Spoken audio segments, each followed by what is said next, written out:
Working on ships had always been routine for me, spending months at sea, unloading and loading containers, sailing through the most unusual waters. I loved the sea, the wind blowing vigorously on your face, nothing human for miles on end, just you, the swaying of the waves and occasionally some animals. Although, I must admit, one thing that always made me somewhat uneasy were the dark nights at sea, where depending on the time of year, we couldn't see the moon and sometimes not even the stars clearly. It was on one of those dark nights, in the middle of the open ocean, that I experienced something that changed my life. It was around 2022 when our ship was arriving at a small commercial port in China. Night was falling heavily upon us, shrouding everything in deep darkness. The wind was howling through the ropes and the waves were crashing against the hull of the ship with a deafening roar. I was on duty at that moment, helping to maneuver the containers off the deck. The crew was tense, but we kept our focus on our tasks. A thick fog began to form, and the harbor man responsible for the instructions we received,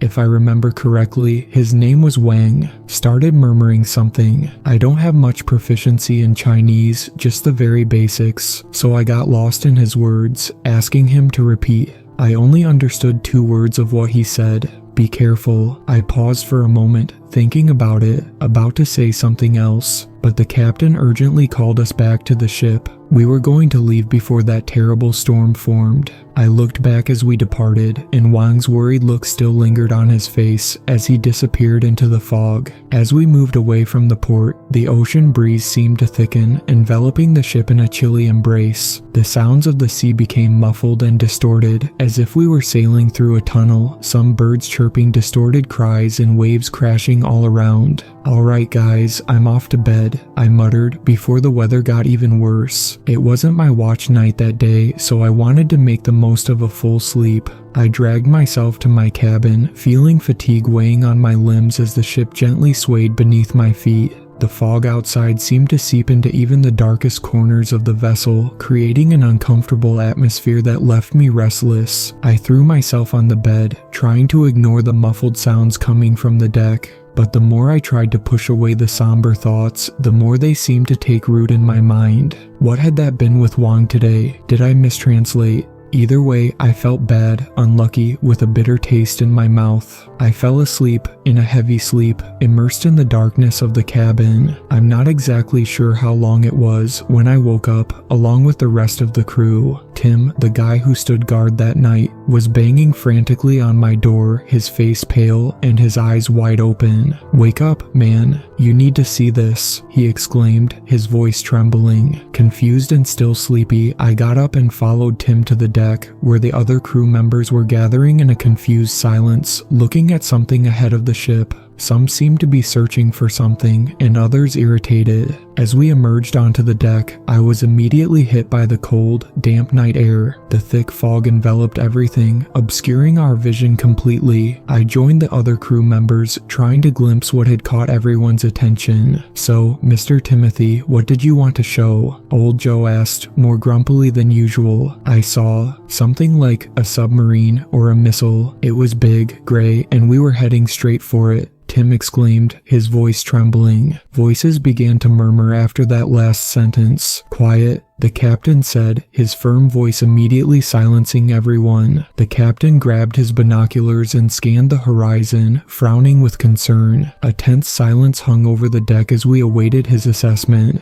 "I don't see anything up there, Tim. You may have been mistaken," the captain finally said, passing the binoculars to the next crew member. But before we could finish, a distant sound echoed through the fog. It was a low, almost imperceptible noise, but enough to send a shiver down everyone's spine. "What the hell was that?" someone asked, their voice tinged with fear. Ahead of us, in the foggy darkness, something moved slowly in the water. At first, it was just an indistinct shadow, but as our eyes adjusted to the darkness, the shape became clearer. A wave of nervous murmuring swept through the group as we watched, hypnotized, the apparition before us. It was a whale, a colossal creature emerging from the fog, like a sea ghost. Its massive body rose from the depths, its dark, gray skin faintly shimmering in the dim moonlight. It let out an immense roar, one of those roars. We saw its head emerging from the water, and it was huge. By the shape, I'd say it's a sperm whale. I know they're not whales, but that's beside the point.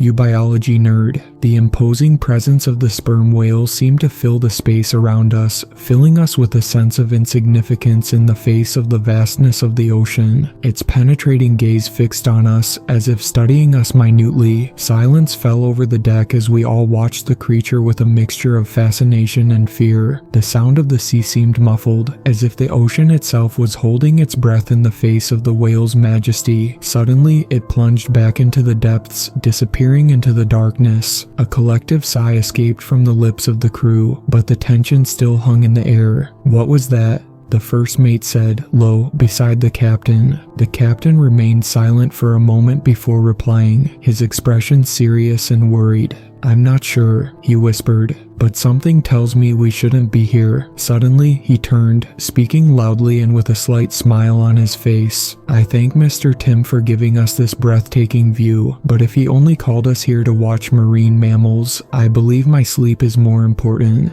And so the crowd dispersed, and I, in the same way, returned to my dreams and my warm blanket. As I tossed and turned in bed, unable to find comfort, images of the sperm whale continued to haunt my thoughts. I wondered what could have brought that magnificent creature from the depths so close to our ship. Finally, exhausted by the turbulence of my thoughts, I succumbed to fatigue and plunged into a fitful sleep. Strange and disturbing dreams haunted my mind, filled with distorted images of dark waters, sharp teeth, endless tentacles. I struggled in the depths of a stormy sea, fighting against invisible currents and something very large. When I finally woke up, the sun was already rising in the sky, dissipating the last traces of the night. As I groggily got out of bed, a persistent feeling of unease remained within me, like a shadow refusing to completely dissipate. I couldn't pay attention to those thoughts. I dressed appropriately and went up the ship, ready for another day of labor. As I worked, I noticed that the atmosphere on board had subtly changed since the incident the night before. The crew seemed more cautious, their eyes constantly scanning the horizon for any sign of movement. Conversations and whispered murmurs across the deck, speculations about something strange happening, nightmares. The captain, meanwhile, remained reserved and taciturn, his serious face revealing little of his internal thoughts. He steered the ship with the firm hand as always, but there was a noticeable tension in his posture, as if he were fighting against some dark omen that had haunted him since the previous night. I noticed his sunken eyes. He probably hadn't slept well either. As the day slowly progressed, a sense of apprehension settled over the ship gradually, much like the heavy fog that began to hang over the sea. Finally, we ended our shift. The whistle sounded, inviting us to the mess hall to feed us with a warm meal before resting for the next journey. The crew gathered around the tables, sharing meals and conversations in an effort to ward off the weight of what had happened the previous night. However, even with food and camaraderie, the tension persisted in the air. Conversations were punctuated by nervous glances out the windows, as if they expected to see something emerging from the fog at any moment. I too felt restless, unable to shake off the worry from my mind. After dinner, I returned to my cabin, determined to rest a bit before the next shift. But as I lay in bed, the feeling of unease only seemed to grow. I knew I wouldn't be able to relax. I decided to start my watch earlier, and Tim, who was on before me, seemed very grateful to leave from there. The night was dense and humid as the fog enveloped us, small water droplets condensing on the surface of the ship like a cold sweat. I climbed to the deck, taking in deep breaths of the salty sea air. The darkness was almost palpable, engulfing the ship in an oppressive embrace. I advanced cautiously, my senses sharpened by the sense of alertness that hung over us. The wind whispered a faint whistle as I walked across the deck, my steps echoing in the stillness of the night. The fog clung to the lamps, turning their light flickering, casting distorted shadows that danced around me. Every sound was amplified in the darkness, echoing like a silent omen. I noticed a solitary figure standing at the bow, gazing at the horizon with an almost tangible intensity. It was the captain, his silhouette outlined against the dark sky. I walked towards him, feeling a shiver run down my spine. "Captain," I called, my voice sounding small and weak in the vastness of the night. He turned to face me, his tired eyes reflecting the dim light of one of the spotlights. "Oh, it's you," he said, his voice laden with concern. I thought it was Tim's shift.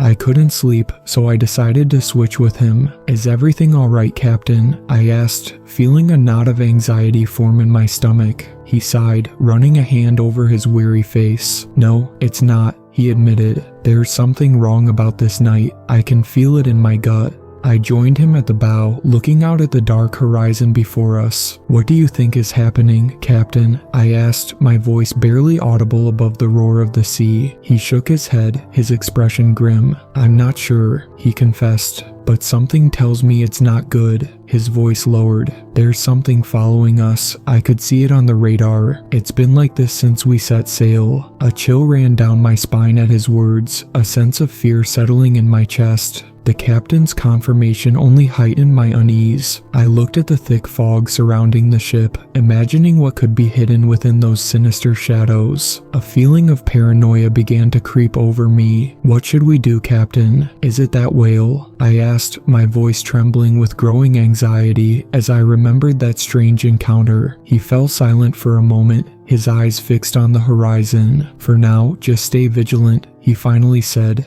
"Keep your eyes and ears open. If something happens, everyone must be ready to act." I nodded. Together, we stood at the bow of the ship, watching the dark sea before us, every shadow and movement scrutinized with growing attention. Time seemed to drag on as we waited, tension mounting with each passing moment. Suddenly, a sound echoed through the fog, a low guttural sound that made my heart freeze in my chest. I looked at the captain, seeing the reflection of my own fear in his eyes. It was the same sound we heard the night before. Soon, the first mate came. "Captain, something is approaching the ship, and fast." The captain raised an eyebrow, his face tense with worry. "Prepare for whatever comes," he ordered, his voice firm. "All men to their posts, be ready for any eventuality." The crew moved quickly, their faces tense as they prepared for whatever was about to come. I joined my colleagues, my heart pounding in my chest as I tried to maintain composure in the face of the growing sense of imminent danger. The fog around us seemed to become even denser, enveloping the ship in a cold and oppressive embrace. The sounds of the sea distorted, turning into indistinct murmurs that echoed in the darkness. I realized that the environment was becoming turbulent, the water shaking and foaming, and then we saw in the distance a large wave coming towards us. "What is this?" I tried to ask, but my voice wouldn't come out.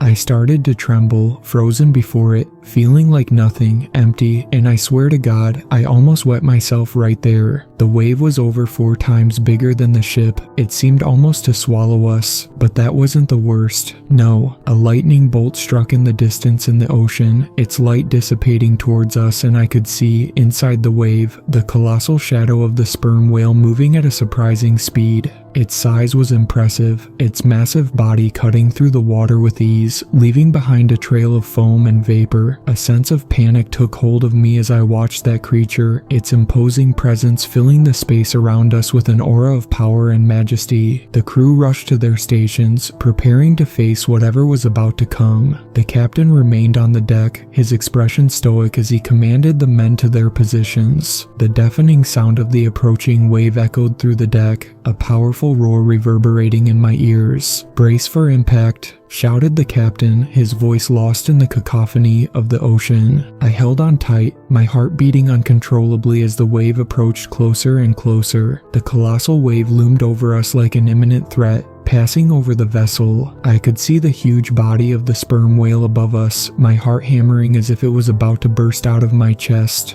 I thought it was my end, but it wasn't. The creature fell on the other side of the boat, the thunder almost deafening us as a mass of water tossed the ship as if it were made of paper. We swayed violently, the hull creaking under the impact of the colossal wave. I clung tightly to the edge of the deck, struggling to maintain balance as the sea roared around us. The sperm whale disappeared into the darkness, leaving behind only the distant echo of its imposing presence. As the ship stabilized, the crew regrouped, our pale and tense faces reflecting the shock of the encounter. The captain remained on the deck, his expression grim as he assessed the damage. "Is everyone alright?" he asked, his voice tense. We nodded, still stunned by the impact of the wave. I rose from the deck, my limbs trembling with the adrenaline that still pulsed through my veins. What was that?" I asked, my voice faltering. The captain shook his head, his eyes fixed on the horizon. "I don't know," he admitted, "but I have a feeling that we have just witnessed only the beginning." As the crew recovered from the shock of the encounter, a persistent sense of unease lingered in the air. I looked out to the horizon, to the dark and impenetrable waters stretching into infinity. Now the sea's agitation was only inertia, and so little time passed, and it was already calming down. A silence settled in, not a safe one, but a heavy and ochre silence. There were no birds, no sign of movement. It was as if the sea itself had died.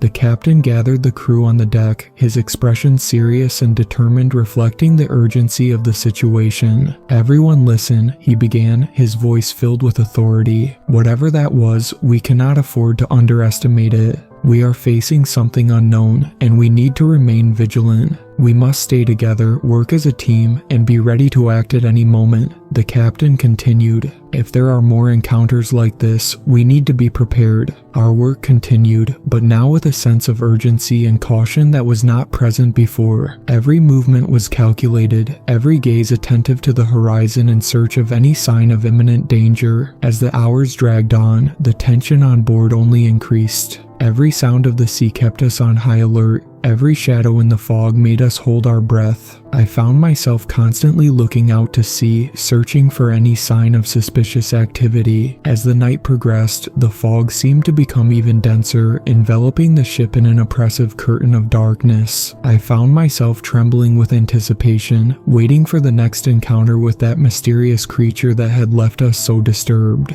Finally, as dawn began to paint the sky with shades of pink and orange, a kind of collective relief seemed to spread among the crew. It seemed that the threat was dissipating along with the darkness, and gradually the men fell asleep, exhausted from the fatigue and tension faced. I was one of them. I fell into my bed, worn out. It must have been no more than 1 hour and nothing more when we were all awakened. A huge bang echoed throughout the entire ship, something hitting the hull with all its force. I jumped out of bed with the sound, running outside, joining many others who were doing the same. As I reached the bow, I saw the large and familiar face of the sperm whale emerge. We recoiled and alert cries sounded, but then, suddenly, we realized one thing. It wasn't a normal movement. The thing was static, just floating. It was dead. Its body slowly rotated until it floated on its side, and definitively, this was the worst part. Its body exhibited a gigantic bite mark on the side, taking up almost half of its body. Some more fervent men began to pray. "Captain," Tim shouted, "what could have done this?" The man didn't respond, leaving the question hanging. "We need to go down to investigate," one of the men said. "We can use the lifeboat and lower it down." "And who's going to go down?" "You," another retorted. "Me? No, I just gave the idea."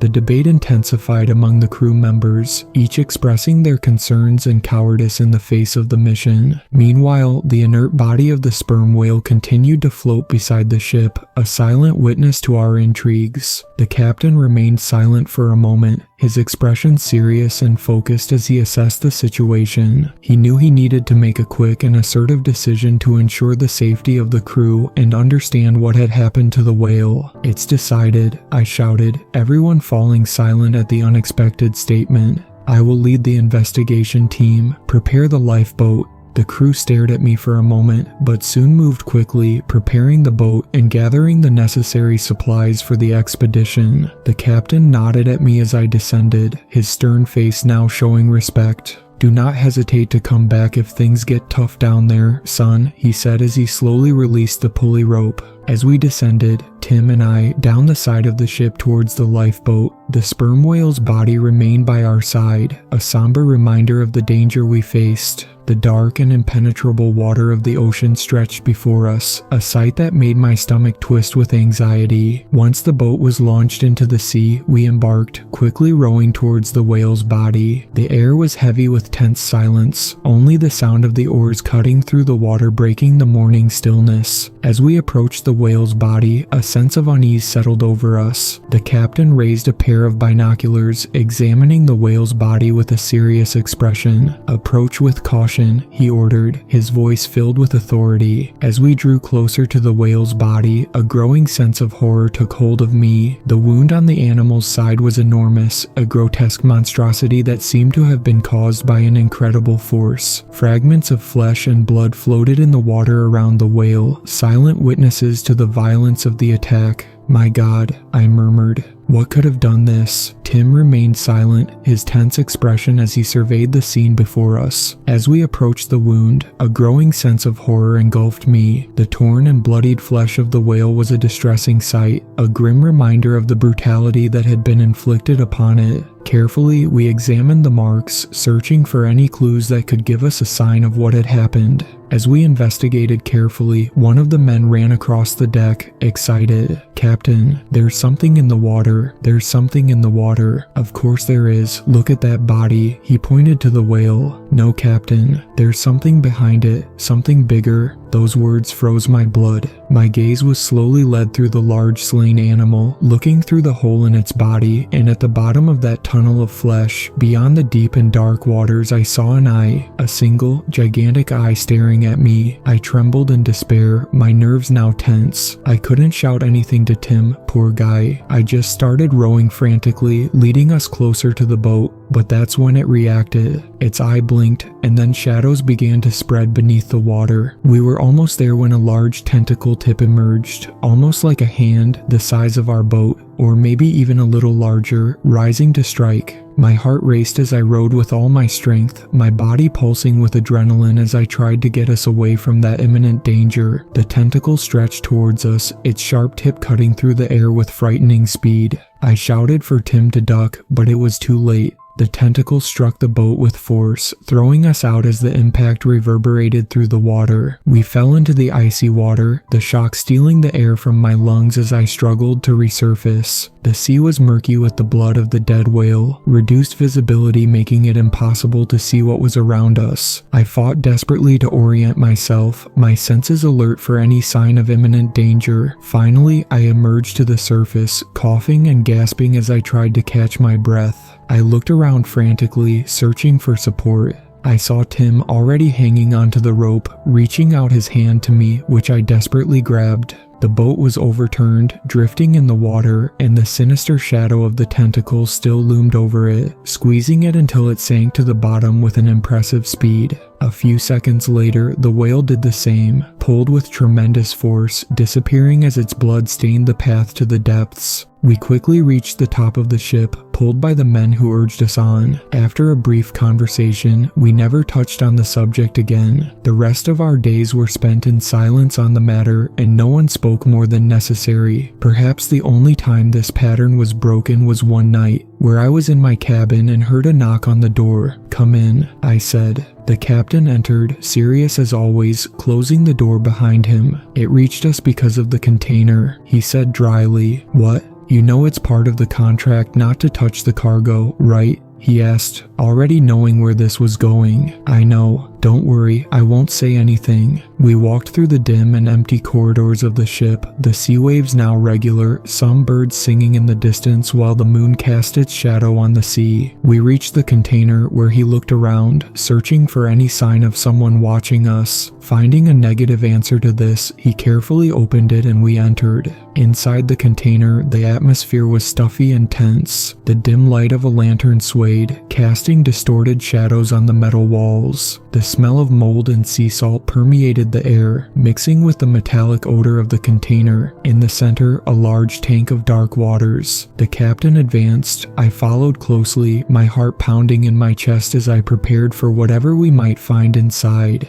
As we ventured deeper into the container, the feeling of claustrophobia increased, the walls closing in around us as if to compress us against the tank. It was then that we spotted something in the dark corner, in the water, a sinister and menacing shape writhing. My stomach churned when I realized what it was, the creature that had attacked the whale. It was smaller than the monster we faced, but still possessed an imposing presence, its tentacles undulating threateningly. The captain approached slowly, his expression grim as he observed the creature intently. I stayed behind him, my breath caught in my throat as I waited to see what would happen next. "This is how it started," the captain murmured, his voice heavy with regret. "With a simple offspring." I swallowed hard, feeling a chill run down my spine. That creature, even in its young form, posed an imminent danger to us. "What are we going to do?" I asked, my voice almost a whisper. The captain remained silent for a moment, his eyes fixed on the creature before us. "We're going to seal this here," he said finally, his voice firm and determined.